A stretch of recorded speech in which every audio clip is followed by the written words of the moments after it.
Baik, selamat sore Bapak Ibu. Iya, sudah ada beberapa orang yang hadir, di dalam sesi, Zoom meeting kita sore hari ini. Selamat datang, sebelumnya saya perkenalkan, nama saya Helmi. Saya bersyukur bisa bersama-sama dengan Bapak Ibu semua, dan ini sebuah kehormatan bagi saya untuk bisa share di kesempatan yang seperti ini. Ya, meskipun kita tahu bahwa dalam kondisi yang seperti hari ini kita banyak alami, ada banyak hal-hal yang terjadi di sekitar kita, khususnya tentu ya di media, entah di berita, televisi, dan sebagainya. Banyak sekali berita-berita, baik yang disampaikan lewat tulisan ataupun lewat berita tayangan langsung yang menyatakan bahwa kondisi seakan-akan bukannya sesuatu yang mendatangkan pengharapan atau sesuatu yang pertama baik, tetapi seakan-akan mendatangkan berita-berita yang entah dari sisi ekonomi, dari sisi ya kita tahu kesehatan dan lain sebagainya, akan sangat berdampak sekali. Dan inilah yang beberapa waktu yang lalu pernah ditanyakan pada saya di dalam sebuah sesi, Coach, bagaimana nih kira-kira Indonesia ini untuk masa yang akan datang? Bagaimanakah Indonesia untuk waktu yang ke depan ini? Kira-kira seperti apakah? Apakah ada optimisme di dalamnya, ataukah kita mengalami sesuatu yang memang ya mau nggak mau ini hal yang terjadi dan seakan-akan ya pesimis dah sesuatu yang baik ini bisa terjadi. Nah, Bapak Ibu, eh, ketika saya ditanyakan hal-hal seperti itu, saya menjawab dengan sangat sederhana saja. Saya bilang bahwa apapun yang terjadi, itu selalu akan ada yang namanya perubahan. Dan perubahan ini tidak bisa kita hindari. Ada hal-hal yang memang terjadi di luar kontrol kita. Ya, saya seringkali menyebutnya sebagai lingkaran kepedulian kita. Ada dua lingkaran di dalam hidup kita, yaitu lingkaran pengaruh dan lingkaran kepedulian. Yang dimaksudkan lingkaran pengaruh adalah hal-hal yang faktor utamanya ada di dalam diri kita. Ya, ditentukan faktor utamanya oleh kita. Dalam hal ini, ya kitalah yang bertanggung jawab, dan kalau kita yang melakukan hal tersebut, maka akan otomatis hasilnya ditentukan oleh kita. Tetapi ada yang namanya lingkaran kepedulian. Lingkaran kepedulian ini berbicara tentang apa yang ada di sekitar kita. Apa yang faktor penentunya adalah bukan diri kita. Saya akan contohkan sedikit. Contoh ketika di perusahaan misalnya, seseorang anggaplah profesinya sebagai sales. Ketika dia melakukan penjualan, mana yang merupakan faktor atau lingkaran pengaruhnya, dan mana yang merupakan lingkaran kepeduliannya. Apakah closing atau hasil yang dicapai merupakan lingkaran pengaruhnya atau lingkaran kepedulian? Nah, banyak orang kemudian menjadi stres, tertekan, aduh saya nggak nyampe lagi nih, bulan ini, aduh gimana dong, kondisinya seperti ini, klien-klien saya, calon nasabah saya, kok sulit-sulit semuanya, dan sebagainya. Kondisi ekonomi seperti ini. Nah, ini sering dikeluhkan karena apa? Karena seringkali kita berpikir bahwa itu adalah lingkaran pengaruh kita. Padahal closing, pencapaian, dan sebagainya, itu adalah lingkaran kepedulian. Yang saya maksudkan adalah hal-hal tersebut tidak bisa sepenuhnya kita kontrol dan kita tentukan hasilnya. Yang kita bisa lakukan hanyalah melakukan prospecting. Hanyalah melakukan negosiasi sebaik mungkin. Memperdalam teknik komunikasi di dalam penjualan. Menjelaskan tentang produk sebaik mungkin. Ini yang bisa kita lakukan, dan itulah yang merupakan lingkaran pengaruh kita. Demikian juga dalam kondisi seperti sekarang ini. Ketika kita terlalu banyak berbicara tentang lingkaran kepedulian, seakan-akan bahwa itu adalah hal yang sangat mempengaruhi. Kita seringkali menjadi lupa apa yang sebetulnya merupakan lingkaran pengaruh kita. Kita sibuk dengan lingkaran kepedulian. Aduh, iya ya suasananya kayak gini. Iya ya kebijakan gini. Iya ya. Nah, energi yang terpancar, yang tervibrasi pun tentu hal-hal yang negatif. Dan tanpa sengaja ketika kita ngomong terlalu sering hal negatif, itu pun didengar juga oleh telinga kita, masuk kembali ke pikiran kita, membentuk kembali lapisan-lapisan dalam pemikiran pikiran kita sehingga membentuk yang namanya belief system. Ketika belief systemnya negatif, maka apapun yang masuk akan di-compare dengan apa yang ada di dalam pikiran kita tersebut. Jika demikian, apa yang akan terjadi? Anggaplah Anda menggunakan kacamata hitam. Maka apapun yang dilihat, walaupun tidak benar-benar hitam, tapi akan terpengaruh oleh warna tersebut. Kacamata merah, maka apapun yang dilihat akan terpengaruh oleh hal tersebut. Nah, jadi seringkali orang fokus dengan apa yang di luar dirinya, tetapi melupakan apa yang ada di dalam dirinya. Apa yang ada di dalam lingkaran pengaruhnya. Nah, kali ini saya akan berbicara tentang yang namanya transformational leadership. Ya. Kalau kita bisa lihat di sini, leadership and courtesy. Ya. Jadi dalam artian, bahwa bagaimana kita menggunakan leadership ini di dalam kondisi-kondisi yang seperti ini. Kita belajar melihat dari sudut pandang yang tepat. Kita belajar mengambil responsibility, mengambil tanggung jawab. Kita belajar menjadi orang-orang yang tidak lagi melakukan BEJ, blame, excuse, and justify. Apa-apa nyalahin orang, apa-apa nyalahin keadaan.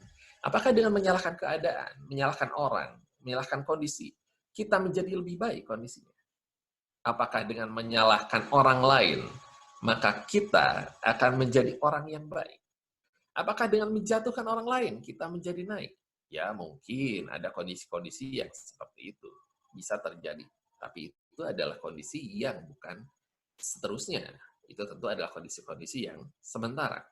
Dan ketika kita berbicara tentang leadership, maka satu hal yang perlu dipahami, bahwa leadership bukan berbicara tentang sesuatu yang sementara, sesuatu yang tricky, sesuatu yang memang sekedar tips saja. Tapi leadership membangun tangga demi tangga kepemimpinan, membangun tangga demi tangga pengaruh kita, sehingga dimanapun kita berada, di lingkungan manapun kita berada, kita membawa pengaruh dan perubahan. Baik, mari kita akan lihat slide berikut ini.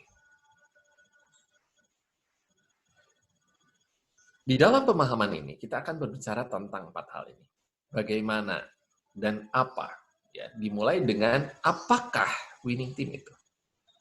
Ya, kita berbicara tentang winning team. Kita berbicara tentang tim pemenang. Ya, tim pemenang ini siapa sih?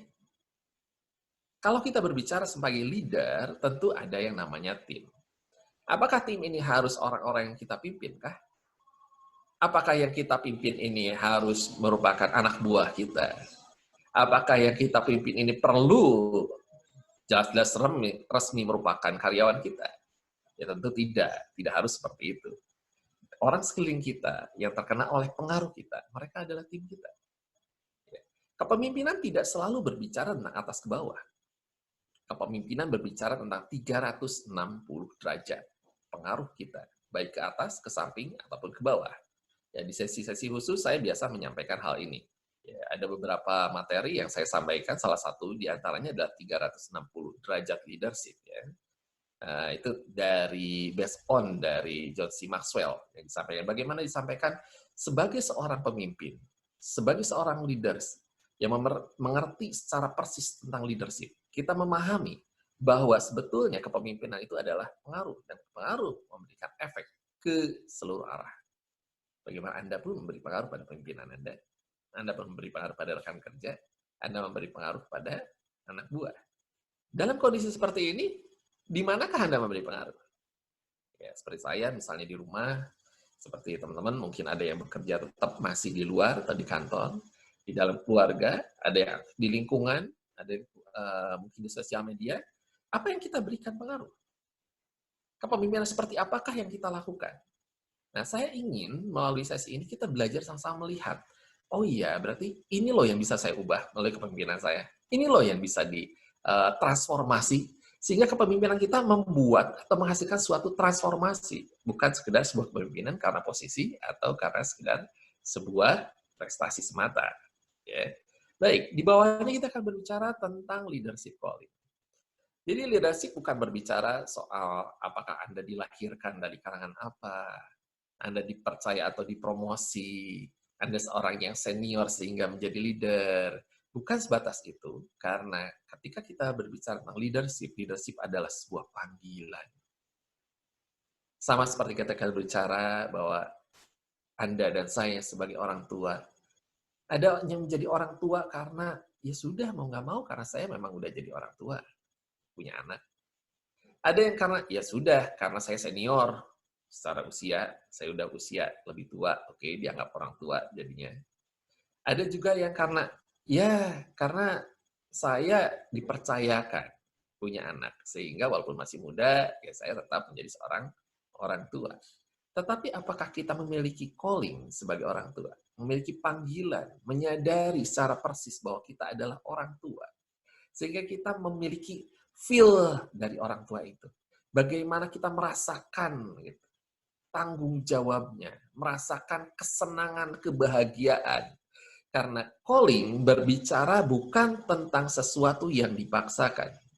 Calling berbicara tentang sesuatu yang sekalipun Anda tidak diupah, tidak mendapatkan upah, dari apa yang Anda lakukan, Anda akan tetap dengan segenap hati mau melakukannya. Andai segala sesuatu yang Anda butuhkan sudah dipenuhi pun, Anda akan tetap mau melakukannya. Itulah yang disebut sebagai calling. Dan seorang leader sejati, dia perlu memiliki calling sebagai seorang leader. Inilah yang kita bicara tentang leadership calling. Baik, kemudian kenapa timbul? Seorang leader yang sangat hebat, dia bukanlah seorang pemain yang sangat hebat. Poin ini perlu ditanamkan. Karena banyak orang yang menjadi sangat super, menjadi seorang Superman, tetapi dia bukan seorang yang membangun tim yang baik, sehingga dia bukanlah seorang yang membangun super team. Switching paradigma ini perlu dibangun. Di dalam bukunya Leadership, John C. Maxwell menyampaikan bahwa bagaimana kita mengubah, mentransformasi fokus kita dari soloist menjadi conductor. Nanti kita akan lihat apa itu tersebut ya. Dan yang terakhir adalah bagaimana kita bersama-sama, Anda dan saya, dalam kondisi yang seperti ini, kita membangun tim pemenang dimanapun kita berada. Baik di lingkungan kita, di keluarga kita, di pekerjaan kita, sehingga kepemimpinan kita berdampak dan berpengaruh dimanapun kita berada. Ya, kita akan lihat kembali slide berikutnya. Ini adalah hal-hal yang ingin kita capai melalui apa yang kita lakukan, melalui sesi-sesi yang akan kita bahas pada hari ini. Yaitu mengetahui seperti apakah sebuah tim pemenang, memahami panggilan dan fungsi seorang pemimpin, dari pentingnya sebuah kerjasama tim, dan mampu membangun sebuah tim pemenang. Bapak Ibu, saya mengajak kita bersama-sama. Ini menjadi hal yang sangat penting. Di sesi-sesi training saya, biasanya di awal saya selalu menanyakan, why you come to this workshop? Yang saya maksudkan adalah, apa yang membuat Anda datang ke workshop saya hari ini? Pertanyaan yang sama ketika saya bertanya pada karyawan, pada tim, saya bilang, ngapain sih kamu gabung di perusahaan ini? Ketika saya diminta untuk menjadi seorang trainer, sekaligus juga untuk sebuah perusahaan besar, saya selalu menanyakan hal yang sama. Apa yang menyebabkan kamu melamar di perusahaan ini? Ketika seorang memilih jurusan, pertanyaan yang sama saya tanyakan, kenapa kamu memilih jurusan ini? Loh, kok penting sekali untuk menanyakan hal tersebut? Ya, karena tujuan akan membawa Anda sampai ke tempat yang dituju. Kalau Anda salah menetapkan tujuan, maka tempat yang Anda capai pun akan salah. Kalau Anda tidak punya tujuan, Anda tidak akan sampai kemana-mana. Seorang leader, seorang yang mampu memimpin dirinya sendiri terlebih dahulu. Dan bagaimana mungkin dia bisa memimpin orang lain mencapai tujuannya, atau mengarahkan orang lain mencapai tujuan, kalau dia sendiri tidak pernah memiliki tujuan. Jadi ketika kita menetapkan suatu, tetapkan tujuannya apa. Lalu breakdown itu dalam sasaran-sasaran yang ingin dicapai secara clear, secara jelas. Satu kali saya pernah bercerita di sebuah sesi pelatihan saya. Saya mengilustrasikan apa yang benar-benar saya alami satu kali ketika saya mendarat di, saya sebut lah ya, saya mendarat di Pulau Bali waktu itu, di Bandara Ngurah Rai. Ada sebuah event yang sebenarnya perlu saya datangi dan saya diminta sebagai salah seorang pembicara di event tersebut. Tempatnya di Denpasar, Jadi kalau yang di Bali tahu bahwa ibu kotanya itu Denpasar. Jadi ada jarak tertentu dari bandara ke Denpasar. Tapi saking sibuknya, padatnya, jadwal dan sebagainya, eh, tim yang harusnya menjemput saya itu terhambat karena macet memang kalau ke daerah sana. Jadi akhirnya saya bilang, yaudah deh, saya pakai taksi aja pergi dari bandara ke lokasi. Tapi di tengah-tengah saya turun ngambil bagasi, padat banget orang-orang saat itu, saya cukup crowded, harus kontak-kontak orang dan lain sebagainya. Begitu keluar, ada yang nawarin taksi, saya langsung naik. Ketika dia nanya, saya bilang, mau kemana? Saya bilang, jalan aja Pak, kita ke arah Denpasar. Setengah jam berlalu, Mas terus berjalan 45 menit, terus saya sibuk kontak-kontak, telepon saya, video call, kemudian chat, meeting, dan sebagainya, karena beberapa hal juga saya urus secara bersamaan. Nggak terasa, kemudian akhirnya ketika saya selesai, saya tutup telepon saya tanya, Pak, ini udah di mana? Driver mengatakan, Pak, kita udah di Denpasar. Oh, ini udah masuk Denpasar ya, Pak? Lalu dia bilang, iya Pak, udah dari tadi kita keliling-keliling. Loh, terus ini di mana nih? Saya masih terus keliling-keliling Pak di Jalan Teku Umar. Ini tadi kita di Mobojo masuk Teku Umar, terus nanti ke depan saya akan belok lagi ke Renon. Loh, sebentar Pak, sebentar. Ini berarti dari tadi Pak masuk?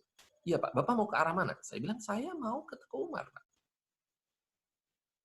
Nah, udah kelewat Pak kalau gitu. Oh iya, udah kelewat berarti ya Pak ya? Saya bilang. Iya Pak, udah kelewat. Dia bilang. Jadi kita harus muter lagi? Iya, muter lagi, Pak. Jadi muter lagi, jauh lagi, balik lagi, waktu terbuang, argo juga jalan terus, dan harus bayar lebih tentunya. Ya, pertanyaannya, kenapa sih saya bisa sampai keliling-keliling seperti itu? Padahal kan udah kelewat tadi. Bisa dong saya terkemar. Karena ketika saya menyampaikan tujuan saya, tujuan itu tidak spesifik. Saya cuma bilang Denpasar.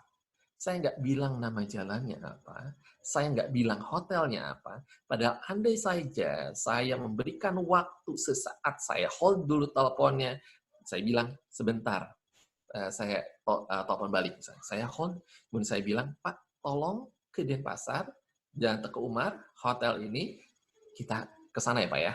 Bapak tahu tempatnya? Tahu, oke kita ke sana. Pasti akan lebih cepat, lebih lancar semuanya. Nah, saat kita menetapkan tujuan, itu perlu menjadi sangat clear. Ya, beberapa orang tentu pernah tahu yang namanya SMART, ya, sesuatu yang spesifik, measurable, kemudian achievable, ya, atau attainable, kemudian reliable, dan time bound atau timeline. Ya. Jadi ada sesuatu yang jelas bahwa sesuatu itu spesifik, dapat terukur, bisa dicapai, bagaimana mencapainya, kemudian akhirnya waktunya kapan. Nah, dalam kondisi seperti ini, tentu kita perlu melihat. Ini kondisinya nggak jelas nih, kapan. Tapi kalau kita lihat berita-berita yang resmi mengatakan bahwa, oh ini kayaknya prediksi bisa Juni atau Juli. Ini akan beres nih sebagian. Ya kemarin ada info-info katanya Juli udah bisa beres, pada dibuka nih usaha lagi. Ya. Beberapa di Juni udah bisa dibuka, usaha udah pada bisa jalan lagi. Ya, perekonomian bisa kembali stabil di bulan paling lambat akhir tahun ini. Nah, ini kan jelas ya, ada clear time bound-nya seperti apa. Tinggal sekarang bagaimana langkah menuju ke sana, lalu apa yang perlu kita lakukan dalam rangka menuju ke sana.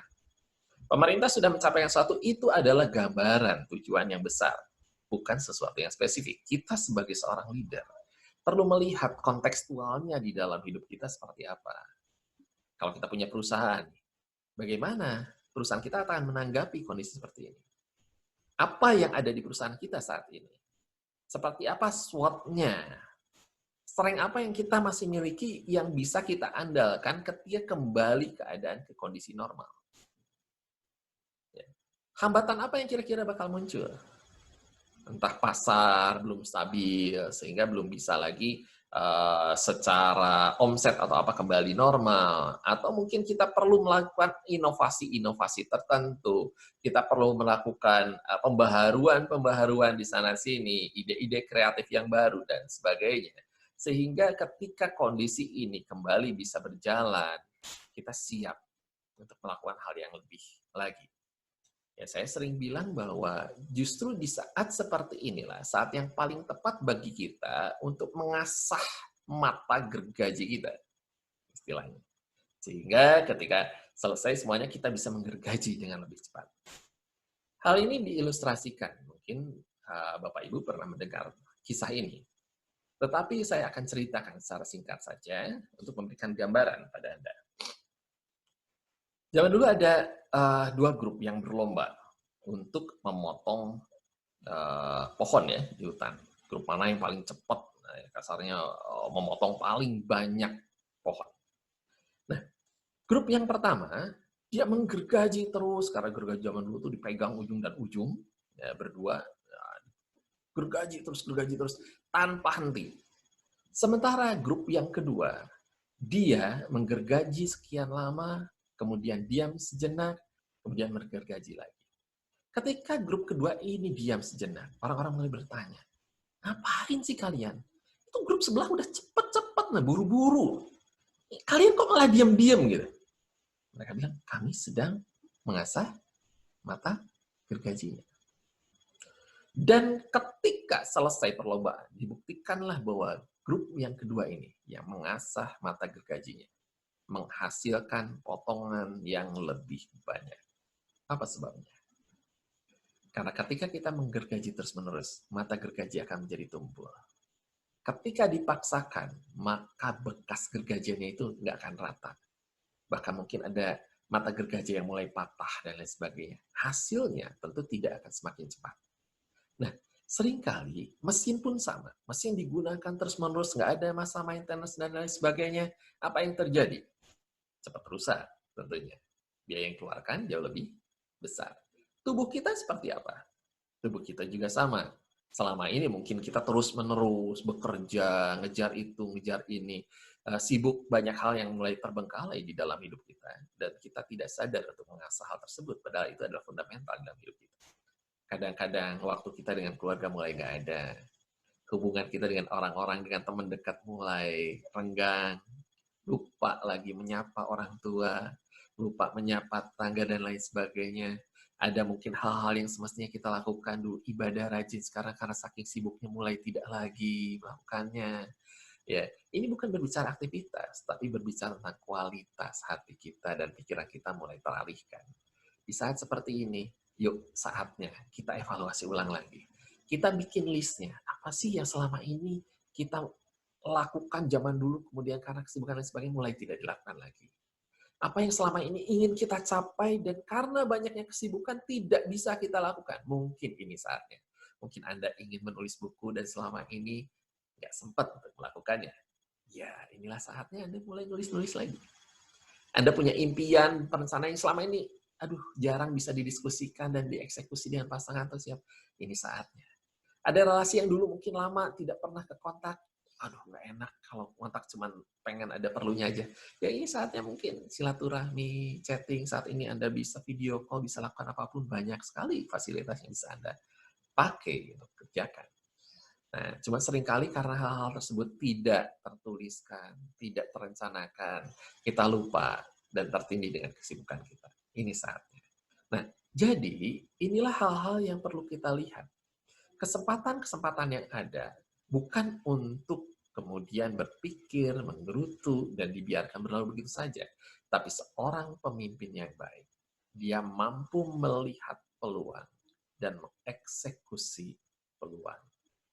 Jika dia seorang leader, maka bukan hanya dua hal itu, tapi dia mampu mengkomunikasikan dan mengajak timnya untuk bersama-sama mengeksekusi peluang tersebut sehingga semua menjadi bagian dari tim pemenang. Baik, kita akan lihat slide berikutnya. Ya, di sini ada dua jenis yang bisa kita lihat. Apakah seperti ini tim Anda, yang sebelah kiri, ataukah sebelah kanan? Persaingan menjadi hal yang penting di dalam tim.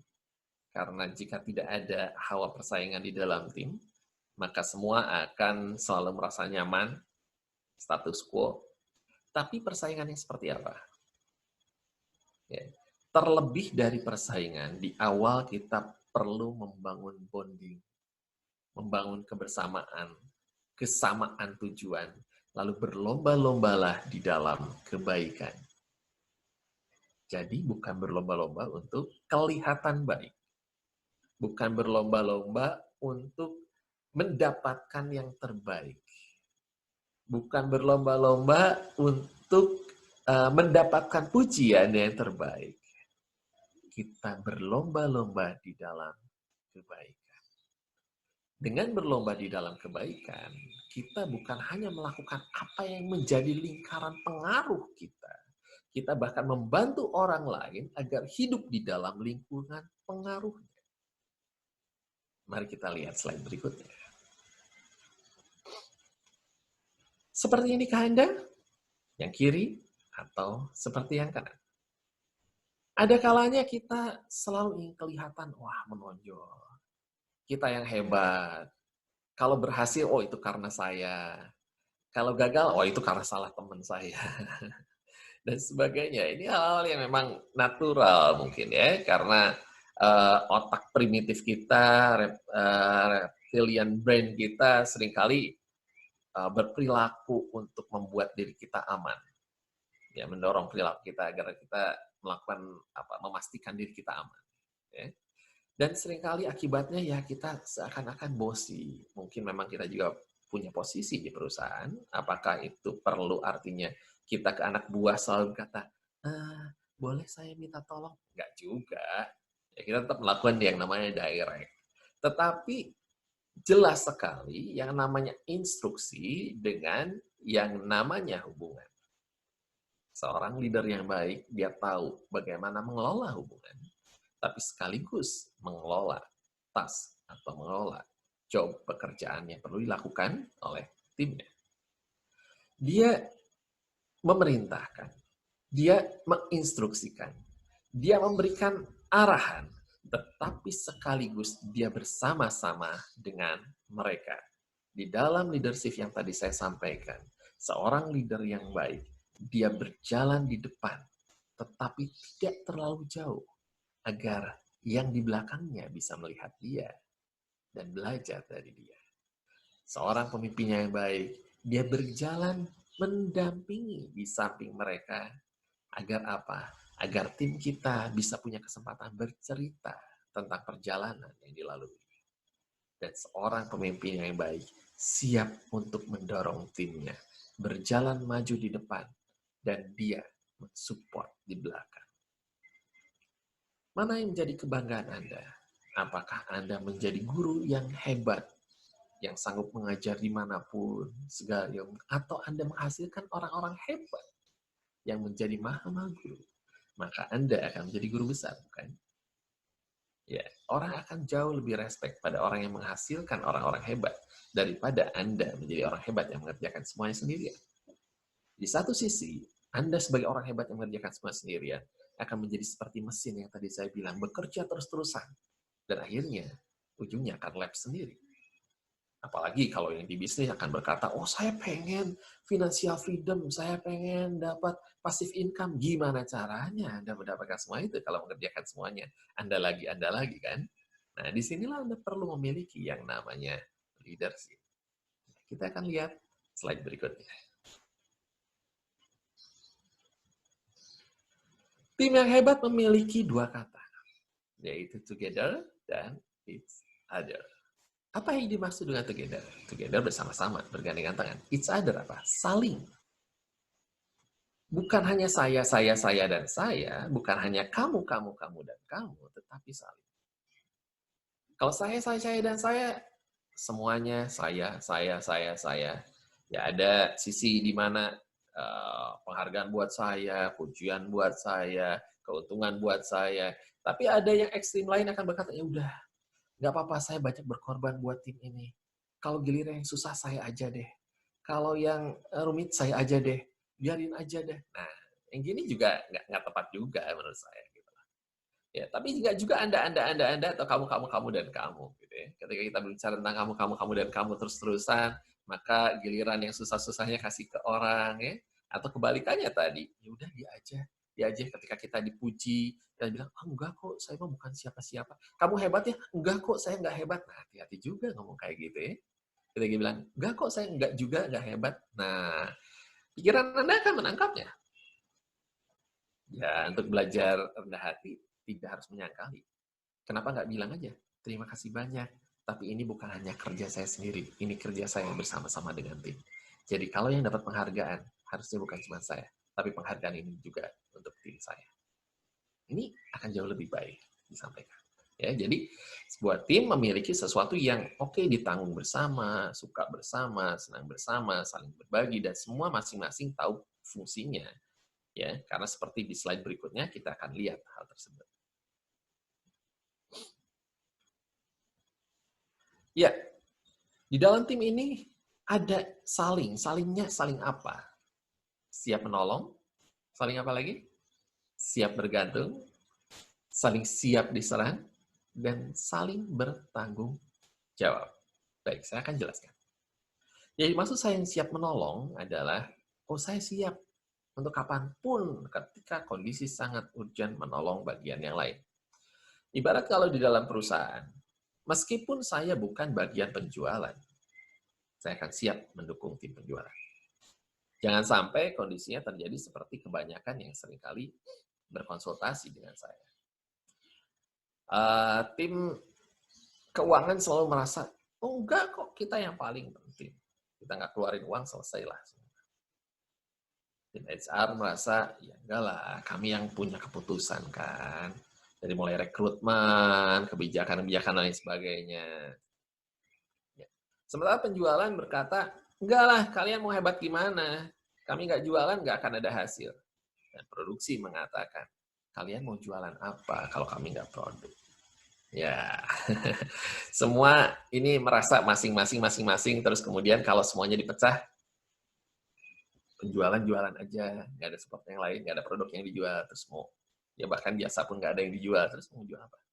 Betul, produksi produk terus, nggak ada yang dijual, nggak ada yang ngurusin keuangan, nggak ada yang ngurusin tim, HR ngurusin orang terus-terusan, tapi nggak jualan, nggak ada produk. Keuangan juga sama. Mau ngitung apa? Artinya apa? Setiap orang sebenarnya punya potensi yang luar biasa. Setiap orang punya sesuatu yang unik. Tetapi apakah kita menyadari secara menyeluruh siapakah diri kita? Apakah kita orang-orang yang hanya melihat diri kita dari sudut pandang kita? Atau malah sebaliknya, kita hanya melihat diri kita dari sudut pandang orang lain? Apa yang saya maksudkan?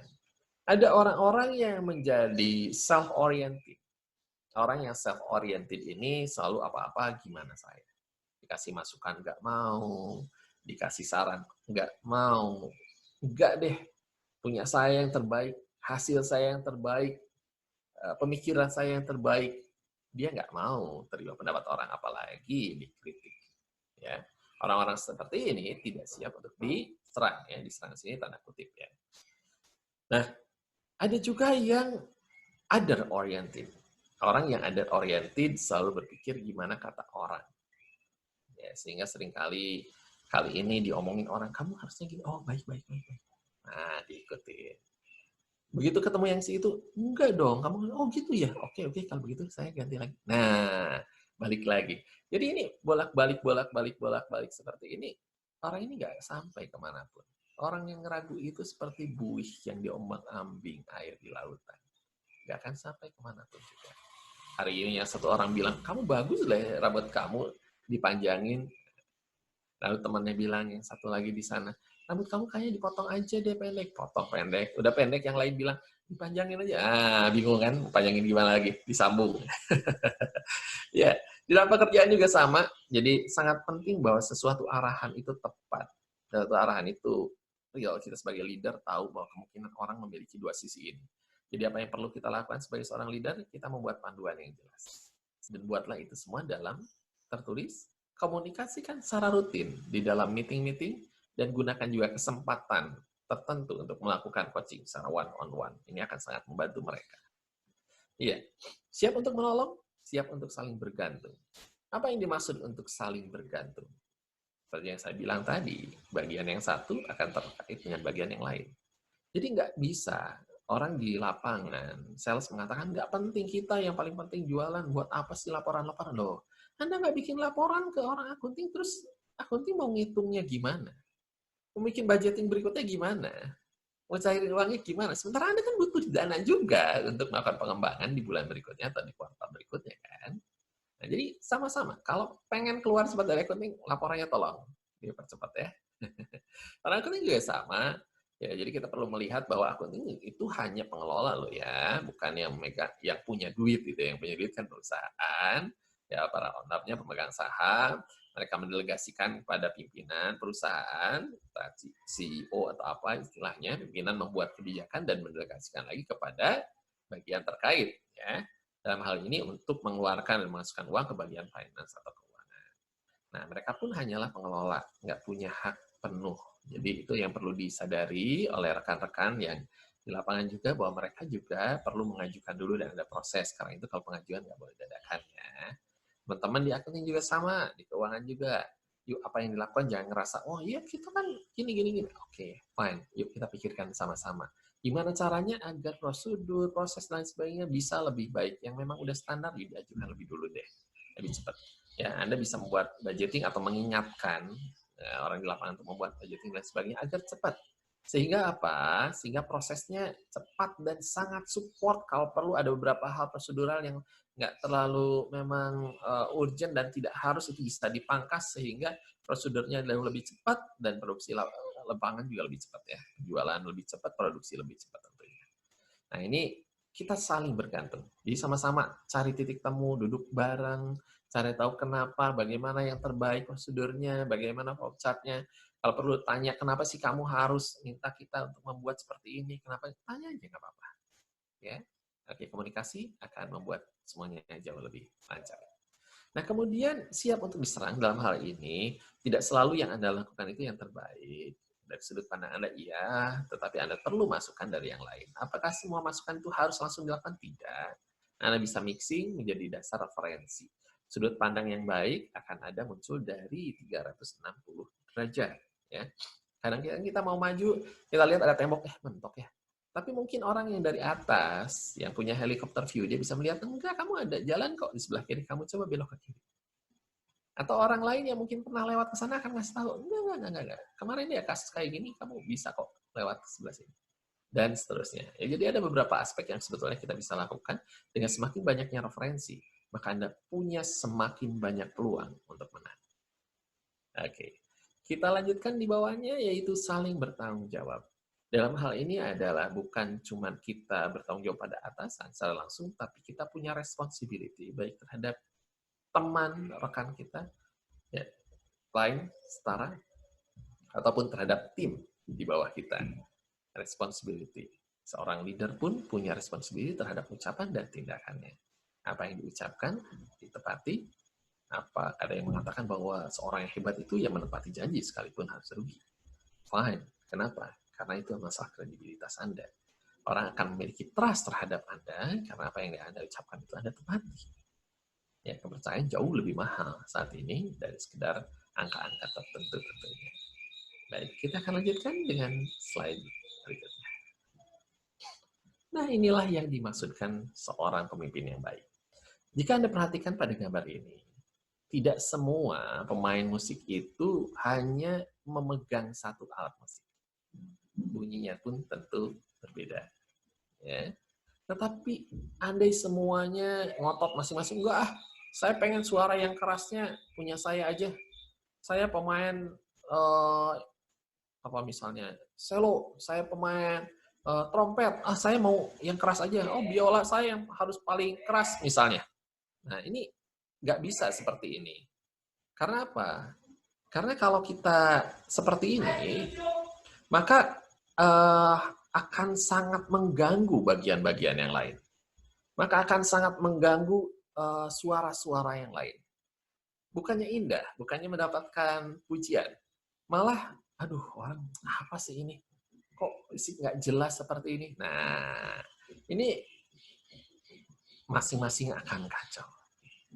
Yang satu minta ke kiri, yang satu ke kanan.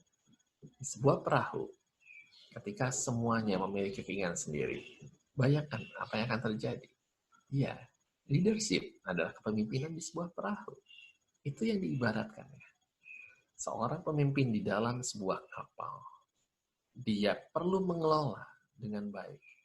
Mana yang mengarahkan kemudi, mana yang membuka layar, mana yang navigasi, dan lain sebagainya. Semuanya harus benar-benar berjalan dengan baik.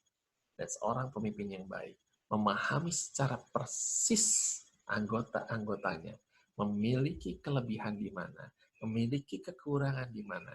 Si ini bisa ditempelkan dengan si ini dengan itu, dan seterusnya.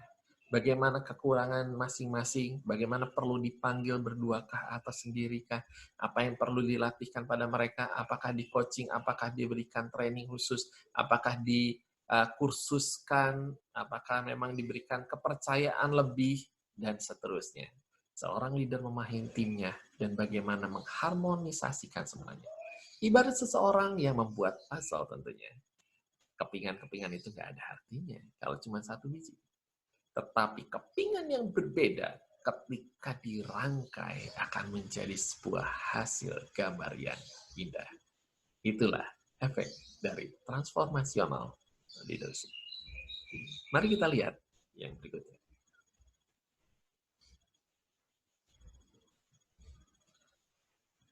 Iya, pertanyaan ini adalah pertanyaan bagi kita semua tentunya, Bapak Ibu. Andakah pimpinan yang dicari itu? Andakah leader abad ini? Andakah yang siap untuk mendapatkan panggilan, memperoleh panggilan, menanggapi panggilan? Karena zaman ini, masa ini, abad ini sedang memerlukan pemimpin-pemimpin transformasional. Inilah saatnya tantangan ini diajukan bukan untuk orang lain, melainkan untuk kita semua. Mari kita lihat slide berikutnya. Ya, saya selalu mengatakan pada orang-orang bahwa menjadi orang hebat itu mudah, tetapi membangun tim yang hebat itu yang semestinya menjadi tujuan dari seorang pemimpin hebat. Ya, menjadi orang hebat itu siapapun gampang. Kenapa? Dia hanya perlu bertanggung jawab pada dirinya sendiri. Dia hanya perlu mengupgrade dirinya sendiri. Dia sudah mengenal dirinya, maka dia akan lebih mudah untuk mengarahkan itu. Apalagi kalau kita memiliki tujuan yang jelas, maka kita bisa mencapai itu dengan cepat. Karena kita sendiri yang mentargetkan diri kita. Nah, yang jadi masalah ketika kita mengejar semua itu, kadang-kadang ada yang bersinggungan kiri kanan, ada yang bersinggungan dengan kondisi-kondisi, ada yang bersinggungan dengan apa yang seringkali merupakan track yang sama dengan orang lain. Dan inilah yang menyebabkan kita seringkali mengalami gesekan, konflik, stres, berkepanjangan, dan lain sebagainya. Saya percaya pada kondisi-kondisi seperti ini. Ada orang-orang yang mengalami hal yang sama, yaitu, ya target saya terpaksa tertunda, Pak. Ya, saya sendiri didorong untuk mencapai ini, tapi gimana cara nyampainya, Pak?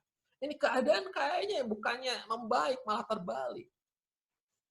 Ya, jadi tidak mudah untuk melakukan semuanya ketika ada faktor-faktor lain di sekitar kita. Karena ada faktor-faktor di mana itu adalah orang-orang yang bersama dengan kita. Jadi, bukan sebuah pilihan bahwa kita perlu di saat seperti ini bekerja sama dengan sebanyak mungkin orang. Dan di sisi inilah leadership menjadi sangat penting. Kita perhatikan slide berikutnya. Ada 3 panggilan kepemimpinan. Mari kita lihat. Yang pertama adalah seseorang yang dilahirkan untuk memimpin. Yang kedua adalah seorang yang diproses atau dilengkapi untuk memimpin. Dan kemudian orang yang diberikan izin atau dipromosi untuk menjadi pemimpin. Yang manakah Anda? Satu hal yang perlu disadari bahwa apapun dasar Anda, apakah Anda dipaksa menjadi seorang pemimpin karena ayah Anda seorang pemimpin, ya, Anda dijadikan pemimpin karena ya Anda yang paling senior, Anda yang dipromosikan, Anda yang disiapkan, nggak mungkin dong kita menolak juga kalau itu sebuah peluang. Anda mungkin juga karena pemimpin sebelumnya mulai tidak ada dan Anda disiapkan, mau nggak mau dilatih dengan keras untuk menjadi seorang pemimpin, disiapkan. Yang tadinya tugas Anda sedikit, sekarang nambah. Ya, tadinya orang lain nyantai-nyantai, sekarang bukan hanya disuruh bekerja, tapi disuruh kuliah lagi, atau suruh kursus lagi, ngambil sertifikasi. Aduh, jadi numpuk kerjaan ya. Tapi bagaimanapun yang terjadi, Anda perlu menyadari bahwa itu adalah sebuah kehormatan. Tapi setiap kehormatan dan kepercayaan selalu memiliki yang namanya tanggung jawab. Pilihannya, Anda mulai BEJ, mulai blame, accuse, justify, mulai menyalahkan keadaan, mulai mengeluh, mulai merasa kurang tapi tidak berusaha, atau Anda melihat itu sebagai sebuah peluang dan mengeksekusi peluang dengan baik. Bahkan Anda melihat ini adalah peluang yang bukan hanya membawa kehidupan yang lebih baik bagi diri Anda, tapi juga bagi banyak orang lainnya di sekitar Anda. Seorang pemimpin transformasional melihat setiap kesempatan sebagai peluang untuk melakukan transformasi. Bukan hanya bagi dirinya sendiri, tapi bagi banyak orang di belakangnya, bahkan di sekitarnya. Baik, kita lanjutkan. Silakan. Kita akan lihat bahwa di sini ada 5 tahap kepemimpinan.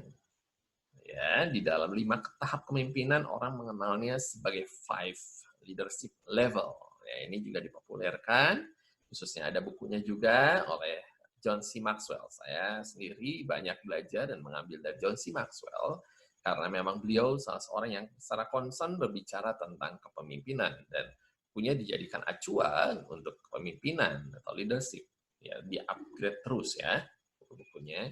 Saya sendiri belajar dari beliau dan memiliki sertifikasi dari beliau untuk equip, ya, di equip itu untuk ada satu program yang namanya Build Million Leaders. Jadi bagaimana mandat untuk membangun jutaan pemimpin. Nah, untuk mencapai hal tersebut, kita perlu melakukan transformasi dari tadinya transformasi seorang pemimpin yang hanya di posisi tertentu. Kepemimpinan yang tadi karena sekedar, ya karena saya memang ditetapkan jadi pemimpin. Ketika saya membuat kelas khusus Leadership 4.0, di mana kita selama 18 hari membahas hal-hal tentang leadership ini secara mendetil, sampai bagaimana mengajukan pertanyaan pada tim, bagaimana membina tim, dan sebagainya. Bagaimana merekrut tim, bagaimana menghadapi atasan yang ya maaf kata kepemimpinannya kurang baik, gitu ya. Bagaimana kita mengatasi rekan samping, memiliki karyawan yang sulit, banyak sekali yang kita bahas tentunya, karena itu tidak bisa dalam waktu singkat, butuh waktu yang cukup panjang. Pertanyaan yang paling banyak ditanyakan adalah, Pak, saya seorang leader. Saya leader yang tadinya dari perusahaan lain, kemudian saya masuk ke perusahaan baru ini, langsung dipercayakan sebuah posisi. Bagaimana cara menghadapi orang-orang di tim saya, para karyawan yang kadang-kadang mereka merasa lebih tahu, mereka merasa lebih senior, ya. Mereka merasa, ini rumah saya, kamu kan pendatang. Kasus ini ada ya. Juga ada tim-tim yang ketika di depan kita, iya, karena dia takut kena sanksi dan sebagainya. Ya kalau kita main dengan cara yang dipaksakan, kita main hanya dengan aturan-aturan, sanksi ya, reward and punishment saja, ya mereka akan takut ketika ketahuan oleh kita. Tapi bagaimana di belakang kita? Ini bukan berbicara tentang loyalitas, ini berbicara tentang fear dan ketakutan ya.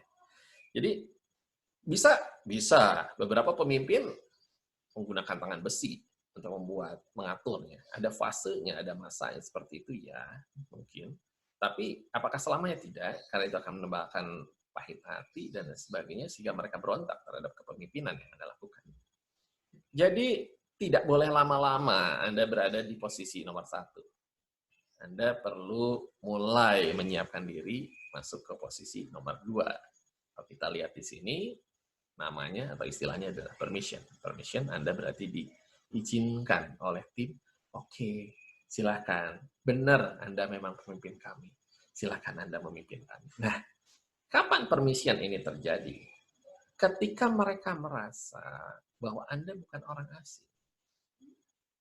Di sini dilihat bahwa ada yang namanya relation. Ya, di sebelahnya kalau position tadi berbicara tentang aturan, right, ya, kemudian kita berbicara permission, itu berbicara tentang relationship, tentang hubungan.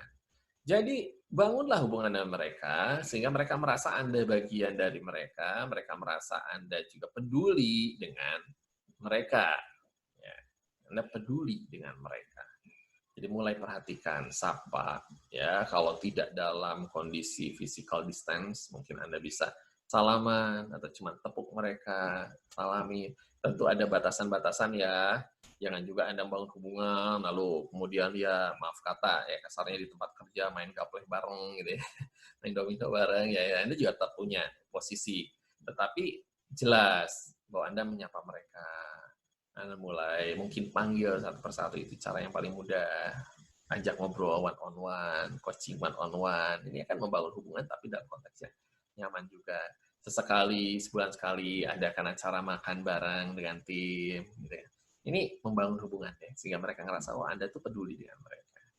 Nah, kepedulian saja juga ternyata tidak cukup, Bapak Ibu.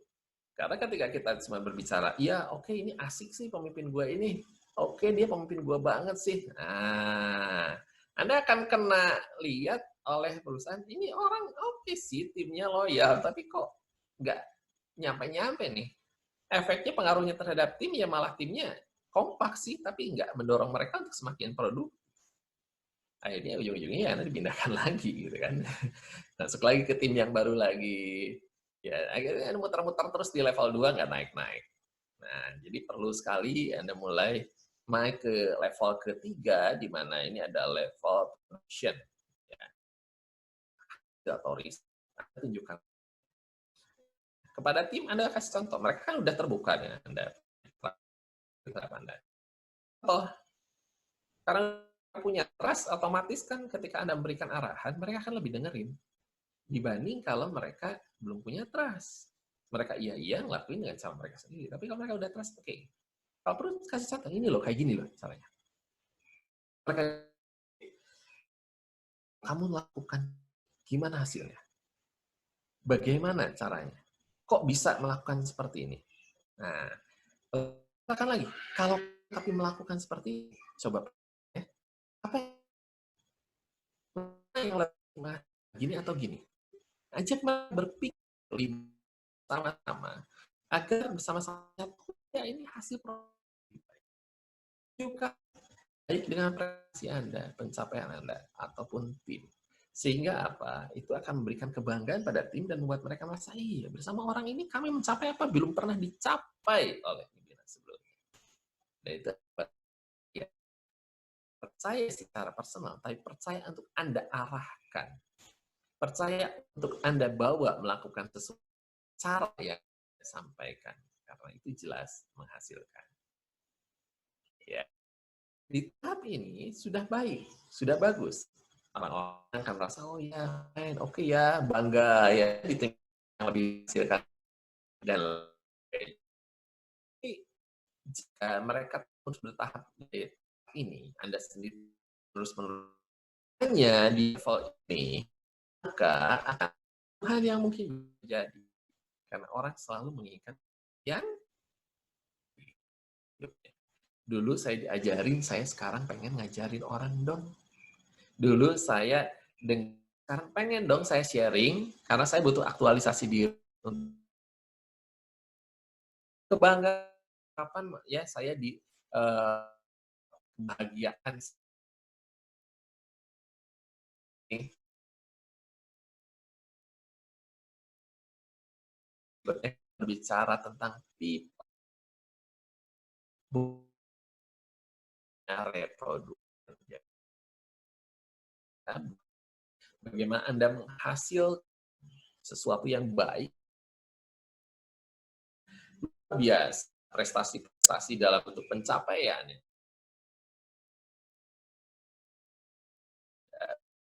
sebuah pesan. yang baru untuk mereka juga yang sehingga mereka merasakan dia leadership transnasional bukan hanya diri sendiri, tetapi orang sekitar Anda. Mereka bertransformasi dari anggota tim menjadi seorang leader biasa, menjadi orang yang kemudian menduplikasi, bahkan bermultiplikasi. Terus Anda di sini mulai orangnya. Anda mereka, Anda mentoring, Anda berikan contoh, oke kamu ya sekarang lakukan, saya yang lihat. Ada 4 dalam seperti ini. Yang pertama, melakukan. Kamu yang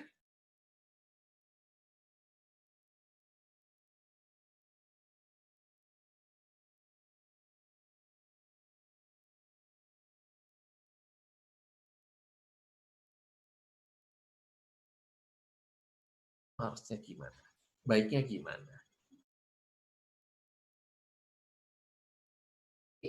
Kita bahas. Nah, after itu di berikutnya lagi, mulai mungkin dia yang melakukan sebagian, oke, entah membuka mana, kalau ada kesulitan saya akan siap untuk membantu. Ini di fase kedua. Kembali.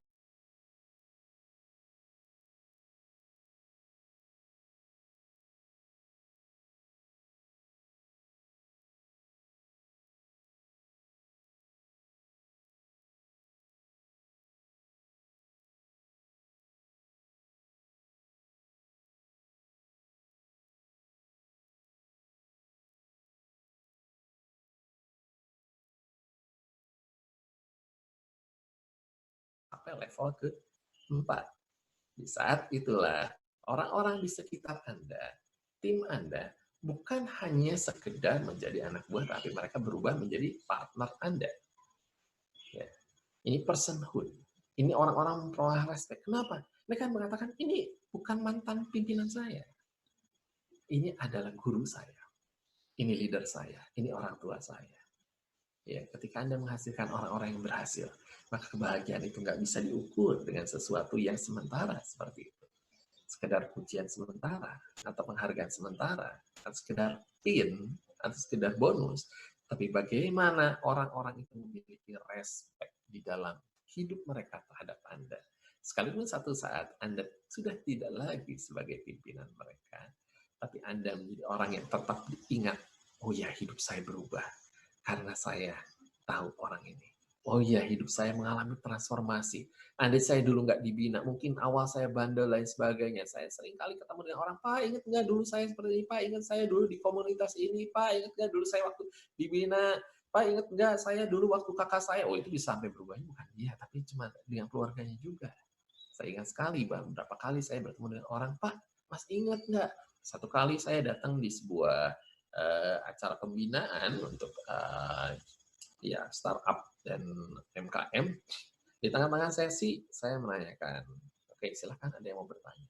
Tiba-tiba ada satu orang angkat tangan, bilang, Pak, mohon maaf sebelumnya, perkenalkan nama saya ini moderator, mohon maaf, saya tuh sudah lama sekali mengikuti Coach Helmi di sosial medianya, di mana tulisannya benar-benar saya cari waktu benar-benar untuk bisa ketemu dan kebetulan sekarang ada di kota ini. Jadi saya benar-benar bisa sebuah kebahagiaan buat saya sampai di-cut oleh moderatornya. Baik Pak, apa kalau gitu yang akan ditanyakan? Nah, sebetulnya saya hanya menanyakan, ya sebenarnya nggak terlalu penting, tapi benar-benar dia bisa istirahat, saya hampiri dia, Pak, apa kabar? Terima kasih loh sudah hadir, saya bilang gitu. Nah, saya, iya Pak, makasih banyak. Sebetulnya kemarin ikut di mana? Oh ya, saya sering pernah ikut di sini, ikut secara online dan sebagainya. Anda tahu apa yang saya rasakan? Saya tidak mendapatkan keuntungan khusus dari situ. Mungkin proyek atau apa, walaupun bisa saja Bapak Ibu mendapatkan bahkan tambahan dari hal-hal seperti itu. Tetapi ada satu kebanggaan. Oh ya, apa yang saya lakukan menghasilkan suatu hidup orang. Dan orang bisa berubah. Di kali yang lain, saya pernah dapat chat dari satu orang. Pak, apa kabar? Oh baik, baik, baik. Apa kabar? Sedang di mana? Sedang di Bandung. Saya bilang, "Baik. Gimana kabarnya? Kapan-kapan kalau ke sini kasih tahu ya. Saya pengen ketemu, pengen ngobrol." Akhirnya saya nginep satu tempat. Waktu itu dia datang malam-malam. Dia cerita, "Makasih banyak. Kalau waktu itu saya nggak ketemu, wah udah entah gimana hidup saya," dan seterusnya. Hari ini ternyata dia sudah menjadi seorang pengusaha yang sukses. Ya ditraktir makan. Itu efeknya gitu. Tapi di satu sisi yang lain bagi saya bersyukur banget. Saya tahu persis ketika bertemu aja dia angkat kepala aja nggak berani dengan penuh keluhan dan sebagainya. Tapi kali ini dia mengalami satu terobosan di dalam hidupnya. Bahkan dia punya efek yang besar. Dia ikut di sebuah komunitas, dia ikut di uh, komunitas sosial dan sebagainya. Dia aktif, dia punya buah, punya relasi dan sebagainya. Wah, kemarin kondisi-kondisi seperti ini dia tetap jalan bisnis usahanya. Saya bersyukur untuk hal itu. Ya, kita nggak pernah tahu kapan dan di mana kita akan menghasilkan. Tetapi yang perlu kita lakukan, dimanapun, kapanpun, dengan siapapun, jadilah seorang leader yang mentransformasi bukan hanya diri sendiri, tetapi lingkungan Anda. Caranya gimana? Yang pertama adalah selalu punya tujuan yang jelas.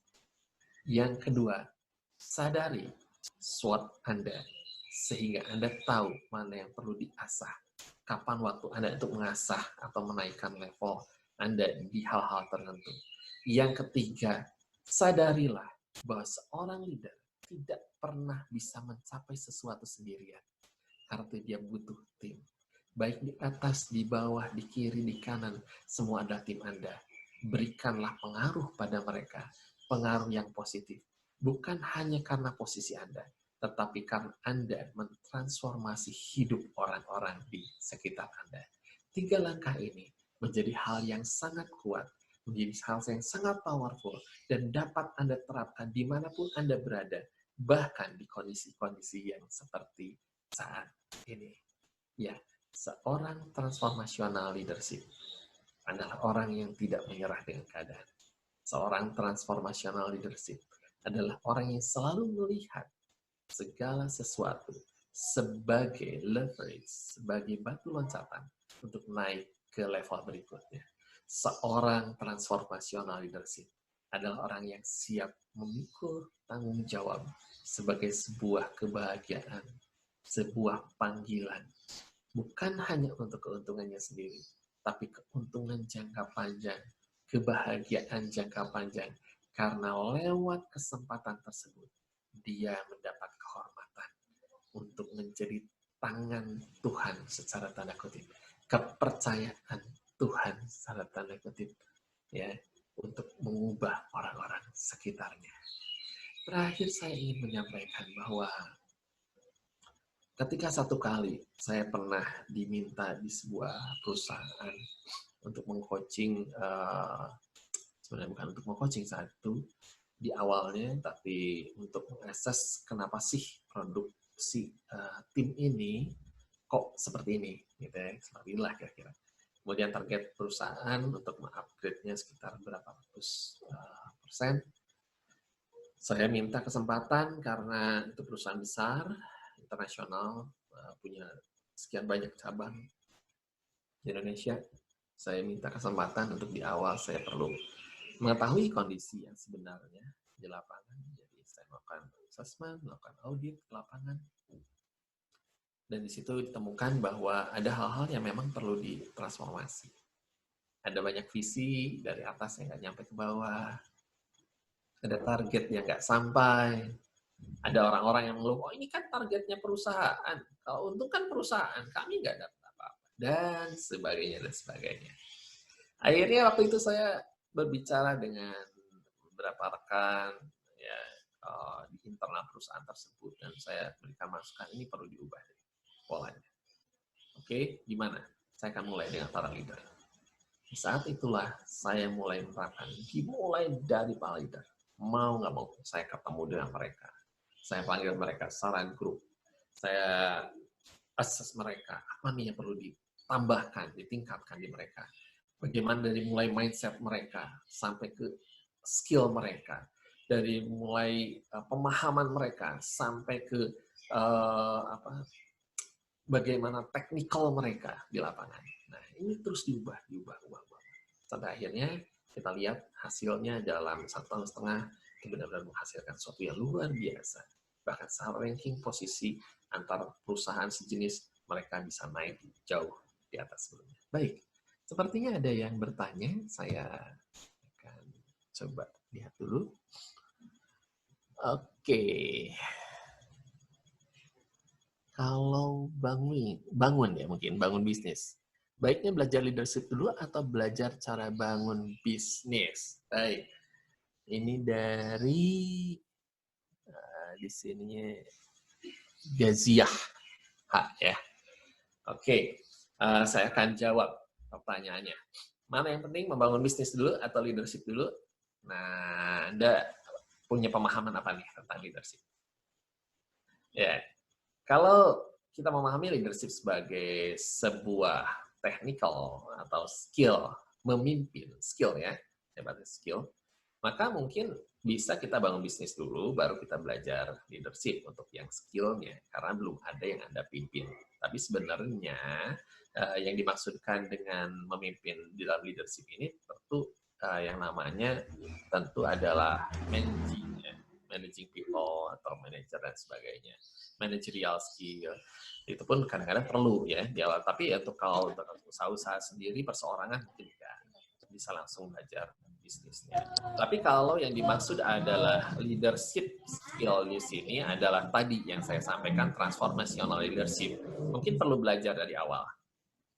Karena apa? Anda dengan belajar transformational leadership, belajar bagaimana cara memberikan pengaruh pada orang-orang, termasuk klien, termasuk mitra bisnis Anda, ya, bagaimana berkomunikasi dengan mereka, bagaimana cara berkomunikasi bukan dengan instruksi tapi dengan bertanya dan lain sebagainya. Ini adalah seni komunikasi tentunya nanti akan belajar. Kemudian bagaimana Anda menanggapi atau merespon jika ada kondisi-kondisi seperti apa. Nah, ini memang adanya di self leadership ya. Jadi kita mulai dari self leadership, kemudian kita bisa bangun belajar tentang bisnisnya, sambil belajar sambil kita upgrade diri kita dari sisi leadership-nya untuk managing people-nya. Jadi ada menurut saya seperti itu. Silakan jika ada yang mau ditanyakan kembali. Ada lagi mungkin yang mau ditanyakan?